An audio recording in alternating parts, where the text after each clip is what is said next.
Hey, it's Chris. What are we doing today? We're talking about November. November is literally upon us. Top 10 crowdfunding games you need to know for November. And later this week, beginning of next week, why you shouldn't back any games that are out currently on crowdfunding. Always a fun, popular video where I try and tell you not to FOMO over anything. That being said, let's go right into it. Why you tune in? So, first up, biggest one of the month. You know, it announced a little later than I expected, but CMON's latest Zombicide, DCeased. And it's, you know, the anti-life equation. They're pulling in the comic book stuff. They're bringing you the Marvel iteration, if you will. They've got 5 designer diaries over on the CMON website if you want to check those out, but they're not really giving you a ton of information. This is going to be a FOMO DC junkie, just like Marvel was, if you will, right? And I'm going to be interested to see how this actually compares. Marvel has gotten all the rage. Marvel has the MCU. DC has kind of been the stepchild, not really well taken care of necessarily in these situations. And I feel bad. And I wonder how much nostalgia and how much creep there's going to be from that sense. You know, they've got the objects that you can interact with. You've got the bystanders that you're going to be doing just like with Marvel Zombicide, it looks like. You've got a little bit of the item upgrades, iconic stuff. You're going to be slowly, you know, dealing with heroes or playing as heroes that haven't been corrupted by the anti-life equation. You're going to be, you know, going back and forth. You've got some notables like Superman on the bad side. You're going to have some of the big ones that aren't necessarily corrupted and that are going to be on your side. I don't know. How deep into the pocketbooks are they going to reach in order to get some of the stuff we've seen with Marvel, right? And the other thing is, you know, a lot of people are more familiar with the Marvel storylines. I'll make the argument, whatever that may be, comic book wise or not. You know, I'm not speaking to you comic book junkies out there. I'm speaking to the lay person who doesn't read the comic books, right? See Dice Throne Fiasco with their miniature sculpt right now. God, toxic fan base over there. But how deep is it going to be? Marvel United has a huge deep roster, right? Stuff that I don't even, you know, completely know all of. And DC, I know less about than Marvel, and so I'm interested. How many expansions are, you know, there's going to be at least 5. And, you know, that's going to be what we're going to see. Test of the market right here. Test of the market. Does the DC license go further? Because I'm going to guess already right now, November 1st, you guys are watching this. They have DC United. You know they've got DC United. The only question is going to be whether or not they're fully compatible. They are. Who am I kidding? It's cash grab waiting to happen. So that's all you need to know, number 1. Number 2, this one's probably not going to be as heavy hitting for you guys. Maybe all of you. I don't know how you ended up on my channel, but you like talking about crowdfunding, and that's food chain magnets. Lucky Duck is giving us a reimagining of Food Chain Magnate with the deluxified, slightly up-tempo aesthetic. And, you know, as per the comment section, people are always divided on these sort of things, right? I don't know. I have no horse in this race. I'd maybe love to eventually try it at some point in my life, but it's a splatter, and this is going to be a one-time thing. It's not going to be available at retail, they said. Or at least, you know, they've said. And you're not going to be able to get it elsewhere. Does that make you feel different about it? You know, again, some people are saying, you know what, I'd love an upgraded version of this. This is an awesome, heavy Euro game. And other people are like, no, I'm very happy with my minimalistic approach. And that's okay too. But, you know, to each side their own. If you think you're superior than the other side, well, go look in the mirror and check yourself for gatekeeping. But apart from that, price point, is there going to be the ketchup expansion to go along with it? Again, it's too long for me. Not necessarily, from what I've heard, that complex of the actual actions. But just like with Voidfall sitting on my counter, my fear is how much does deluxifying it increase the setup teardown time? Because that's where sometimes the burden becomes most troublesome. So I have to put that out there. It's food for thought. How is it going to do? I don't really know. This reminds me very much more, sitting next to me right here, Guards of Atlantis 2, right? Critical acclaim across the board, right? And some people that don't have it are going to get it. Some people that have it are going to get it anew, just like Castles of Burgundy. But it's still, I don't think it's going to raise, you know, $2 or $3 million, right? Because just like Guards of Atlantis, there's a very, very specific niche of people that are looking at this, especially now upgraded version. So my opinion there, I'm always wrong. Number 3, Singularity.exe, or just Singularity as it's known. If you are a fan, like me, of the 1 versus 1 duelers, this is giving you a different twist on things. You know, I always look for what is actually different about this. And this one has something different going for it. Now, I'm not a big deck customizer, as you know, but this is giving you the flavor of being able to customize as well as just pre-constructed. As you're taking your team of champions of whatever ilk you want to call them, and you are going up head to head in a 5-on-5. Now that sounds overwhelming. 3 of them, though, are active at a time. And they have 3 cards that are going to be usable on a turn-by-turn basis. And they're taking sort of a little bit of a different approach with the energy, right? On turn 1, you get 1 energy. On turn 2, you get 2 energy. And then 3 energy. And then 4. After you hit 10, you start having detrimental energy overflow, essentially. And what I mean by that is, after you get to 10, if you're still somehow slugging it out and characters are left, your character's going to take damage for each energy, essentially more than 10 that you have.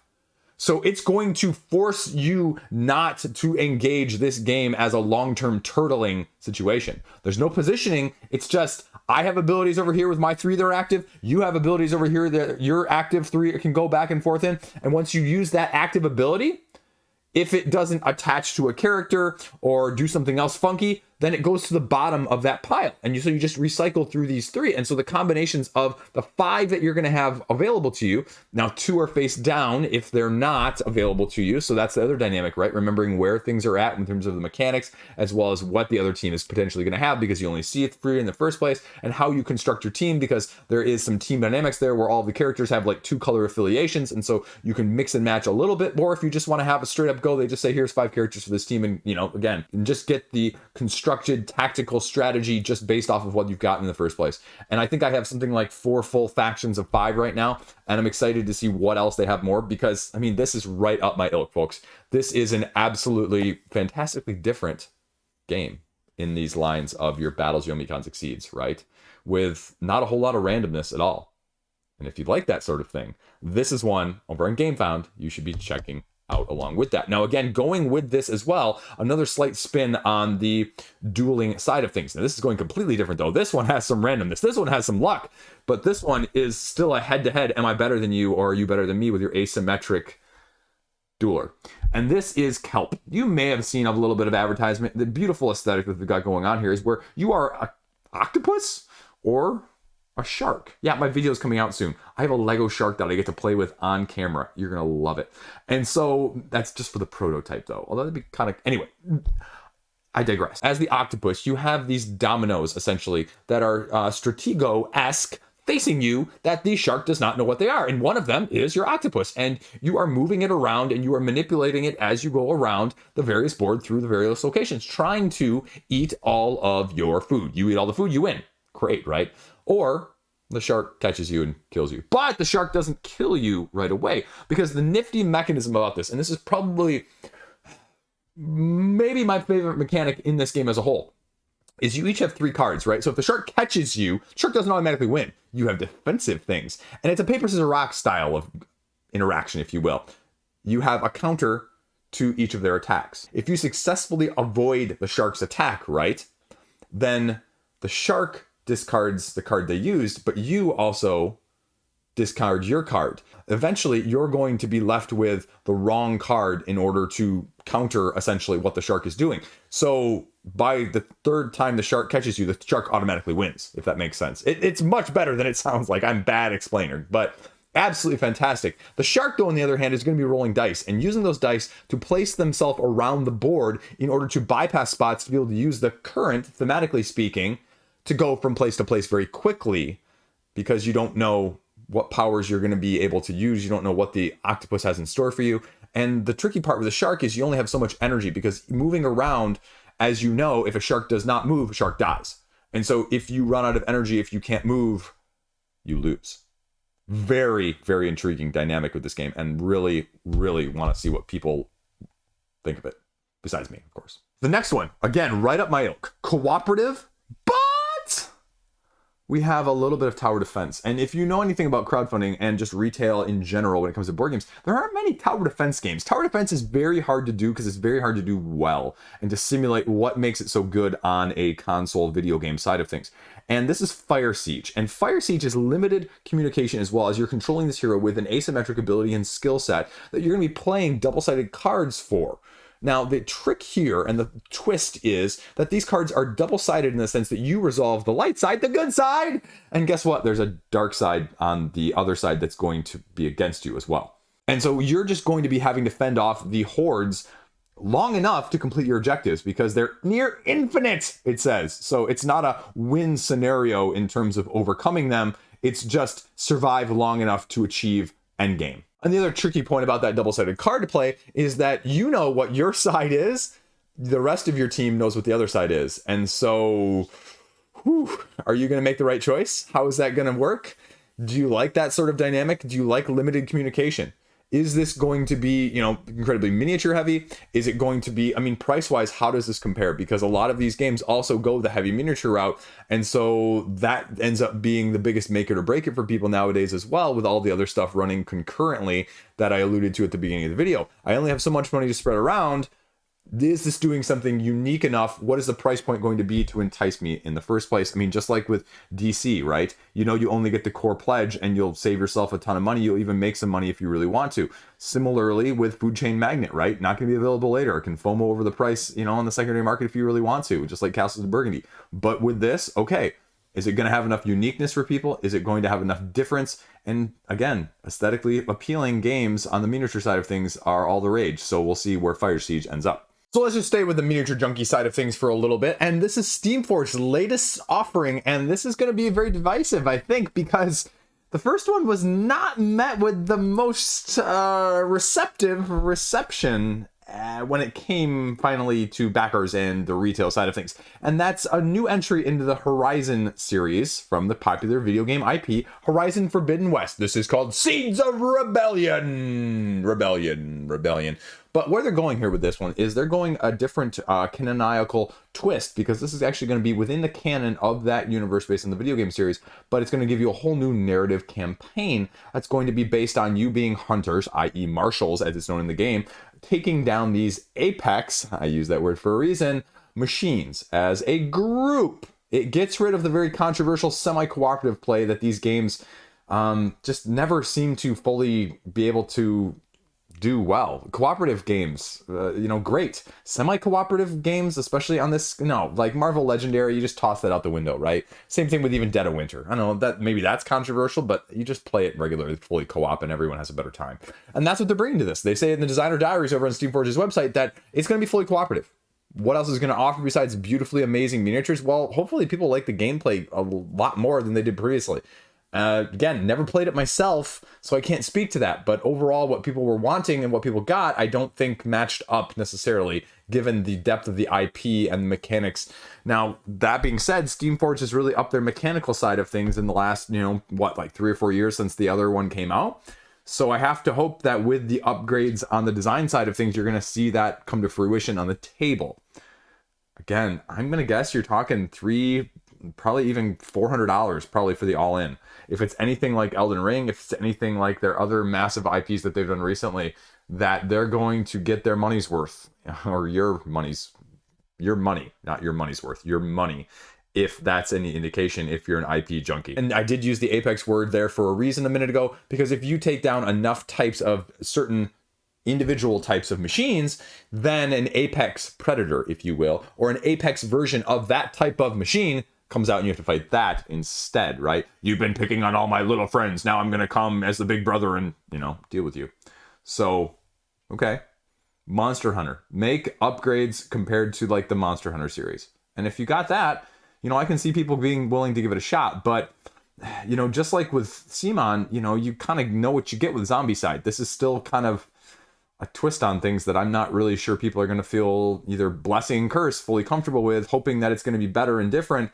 But are you willing to wager that much money at this point as well? And they put out the exclusives just like Simon, so it's frankly speaking, unfortunately or fortunately, better deal on crowdfunding when it goes live. Next up, we're going to go over to AEG, and this is the next one from Elizabeth Hargrave in combination with Beth Sobel. So beautiful aesthetic there, gameplay content that's going to go along with that. And you have Undergrove coming from them later in the month as well, which is going to be another play on the earthy thematic incorporation that we've seen so heavily in the last year or so from a thematic side of things. And you're basically placing mushrooms and trees around and using their diverse abilities to trade resource and resource management, as well as tile placement, worker placement, and pick up and deliver.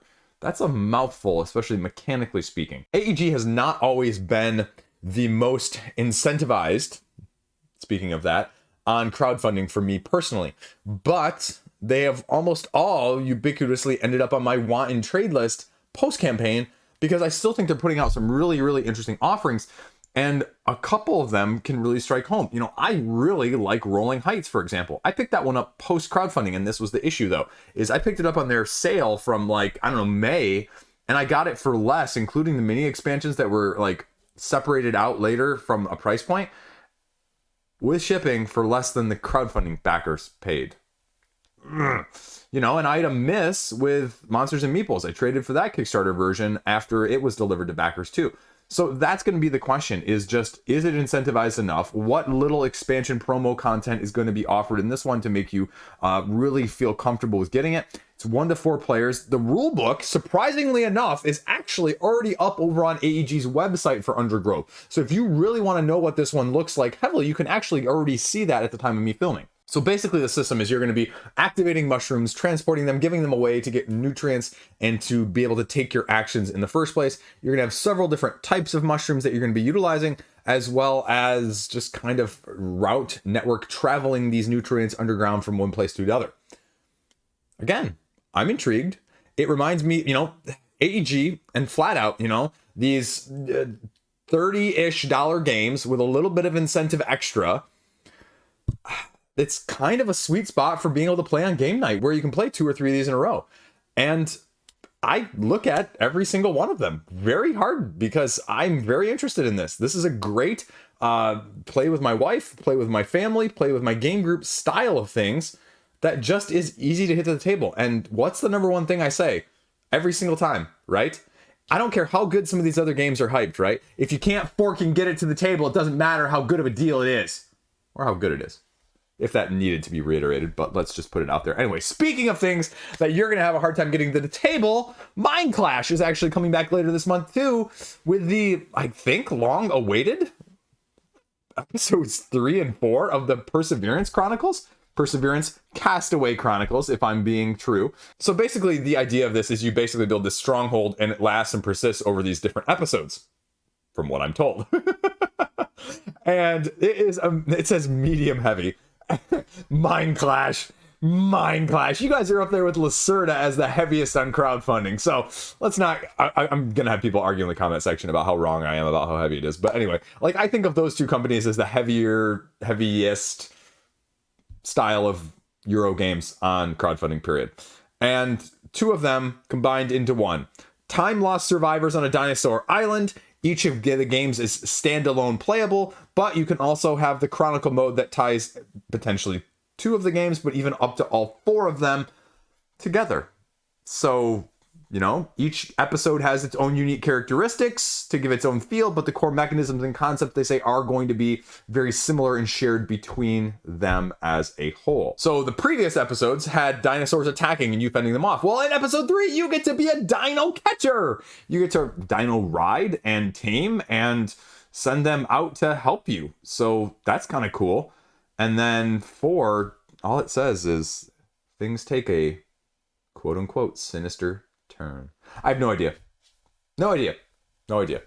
But people who love Mindclash, they love Mindclash. And so they put out a good niche product, just like the Chip Theories and just like the Garfields. It's just a different group of people and they do well on crowdfunding. It's just going to be, you know, if you liked episode 1 and 2, are you going to get 3 and 4 as well? Do you have enough of that? Or if you didn't like 1 and 2, is this going to be drastically different enough to change your opinion on it? And similarly with Dice Throne running right now, I'm going to argue that last answer is probably not. But you know what? Sometimes you play it again and it changes your mind. That's what happened to me with Dice Throne as well. So I would not exclude that either. Next up, Stars of Akarios. Speaking of things coming back to crowdfunding, OOMM is bringing it back as a 1.5 version with some new content. Basically, think of X-Wing, the campaign game, if you will, essentially, right? With a little bit more customization, a little bit more narrative, and hopefully a little bit tighter rules. I mean, I think that was some of the biggest criticism. Like, weirdly enough, like, people, like, hammered it. At the same time, the Board Game Geek rating is pretty good. Although, for how many people, I think, actually backed it and how many people rank it on Board Game Geek, that's a little disparaging right there. It's only got 800 ratings. Like, I would have thought, like, a couple thousand?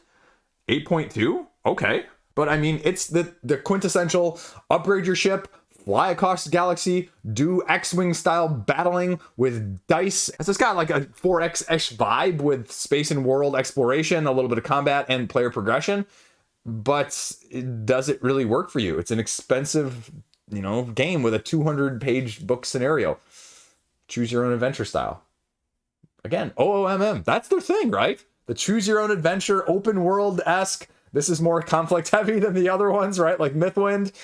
But is this your vibe? And again, hopefully the 1.5 version is better. That's always the risk you have as an early adopter with some of these bigger projects. And it's miniature spaceship driven. So it's a pretty penny as well to drop down in a potentially very expensive last month and a half in addition, especially against, again, some of the competition we're going up here against as well. And last up, because I'm sticking true to the 10, I think this is 10, right? Wasabi from Kids Table Board Games. This was supposed to originally launch in October, got delayed to November, and now we're getting a remake of the previous version of Wasabi where you're basically making your own sushi, and you're competing with other chefs in order to complete the most valuable orders that you can. And so how you want to time those masterpieces, how you want to time those orders in order to get the bonuses to help you complete the other ones is going to be the tricky situation that you're going to be dealing with in more of a tile placement-esque manner. You have a couple different action cards, including chop, stack, or switch, because you're going to be slowly gathering these ingredients, but you're only going to have a limited space to put them, and how you rearrange them in order to make the order by the time you need to make the order is going to be what you're doing. And Kids Table Board Game, it's going to be slightly deluxified. They're going to give you a little bit extra as well as some stretch goals. Previous games like Power Plants, as well as the upcoming being delivered one right now that I'm completely blanking on, Maple Valley, that I'm still waiting to get, is in the process of being delivered. And so we're going to see what they do with this one. Again, a game that's been out of print for a while. Was it like a 2008 game, I think, actually, if I'm remembering correctly? And so not the most well thought of as well, but also I think, the people that liked it really, really liked it. So does it need a new edition? Well, yes, the answer is yes. And we'll see what they can bring to us from that side of things. It's definitely the lighter style, sort of like Cardboard Alchemies, Flamecraft, and the currently running one, Critter Kitchen, Power Plants, Maple Valley, Creature Comforts, now Wasabi. They've, got that vibe. And I like the aesthetic too. It's kind of cool. So there you go. 10 games. 10 games that you need to know about that are on your radar. And you know what? There'll be some surprises. Although November will have less surprises, I think, than overall October, just by the nature of people tend to stay away from the holidays overall, I feel like. And this is probably a bigger studded November star-wise than I think the last year or two as well. But I'll look into that later because I haven't done the roundups looking back a year or two already for November at the time of me filming this. So I'll see whether or not I'm right later. But that's all I got going on.